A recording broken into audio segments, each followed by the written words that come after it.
Hello and welcome to Classic Book Reviews with David. And today I'll be reviewing this novel, The Hound of the Baskervilles by Arthur Conan Doyle. In 1893, Arthur Conan Doyle decided to kill off Sherlock Holmes by having him fall off the Reichenbach Falls. And the book-loving public who'd devoured the Sherlock Holmes novels and short stories were devastated.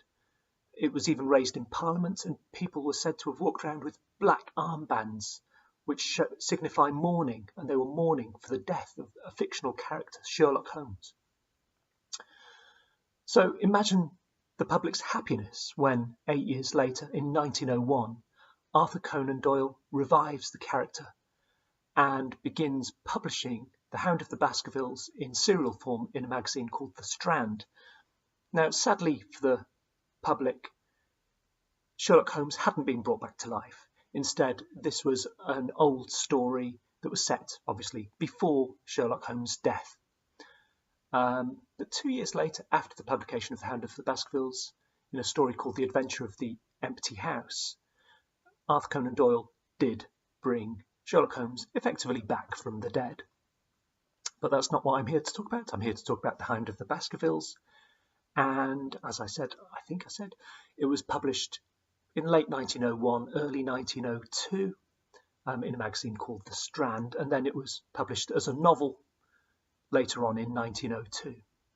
So The Hound of the Baskervilles starts with Holmes and Watson being visited by a doctor called Dr. Mortimer.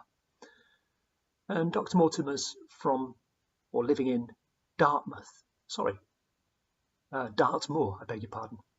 Which is in Devon. It's a moor, it's a wide expanse, very desolate, bleak place with lots of sort of boggy, treacherous marshland, which is an important part of the book later on. And Dr. Mortimer reports the death of Sir Charles Baskerville. Now, the odd thing about this death, although the coroner said, it was a heart attack, Dr. Mortimer reported that there was a look of fear on Sir Charles's face, and that nearby were the paw prints of some giant hound, and it appears that a hound had stalked Sir Charles Baskerville, and effectively Sir Charles was so terrified that he died of a heart attack outside his home of Baskerville Hall.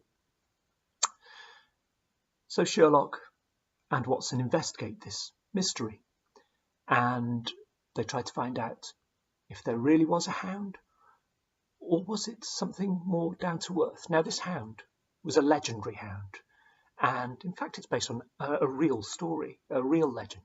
But in The Hound of the Baskervilles, there's this legend that there is a hound that stalks the moor and that it brings death on those that see it. And Sherlock and Watson have to work out whether the legend is true, or whether there's something more, less supernatural and more murderous. Is it in fact someone who's using this as a smoke screen to hide their own evil intentions, their murderings? There's a lot of mystery going on in this novel, and that's part of the reason why it's so famous and so good. There's a lot of odd events. There's a man that's been seen out on the moor. Who is he? And there's the hound. It has been sighted, so it's not a figment of people's imaginations. And then there's the paw prints. And then there's mysterious signals that are going on, emanating from the house itself, from Baskerville Hall. Then there's an odd incident where Sir Charles's successor, who inherits the hall, is called Sir Henry Baskerville. One of his shoes goes missing, and he doesn't know why. Why has it been taken? Who'd steal one shoe? What an odd thing to happen. And there are all these mysteries, and in every chapter or thereabouts, a new sort of mystery appears. And the clever thing about this novel is that it all, in a very Sherlock Holmes way, all the little mysteries are in fact little clues to the true story, to what's really going on. And I won't give away the ending or anything like that, because you might want to read the book. But I will say it is a great book. It really is. It is my favourite Sherlock Holmes story. I've read almost all of his short stories and novels, and this is my favourite, and it's probably the public's favourite as well. There was a vote called the Big Read quite some years ago now, and of the stories relating to Sherlock Holmes, The Hound of the Baskervilles was the highest placed. It's just such a good plot, and there's a great sense of atmosphere, and these weird little mysteries just add to your wanting to read more. Part of it may stem from being put together in an episodic form for the Strand magazine with a cliffhanger at the end of each chapter, to hook you. That works really well. So it is an absolutely fantastic novel, and I can't recommend reading it highly enough. It really is very good, and for that reason, I'll hold up Blackie the Blackboard. Hopefully one of the stars won't fall off, as has happened recently. There we go. Hound of the Baskervilles, 5 stars. I can't recommend it any more highly than that.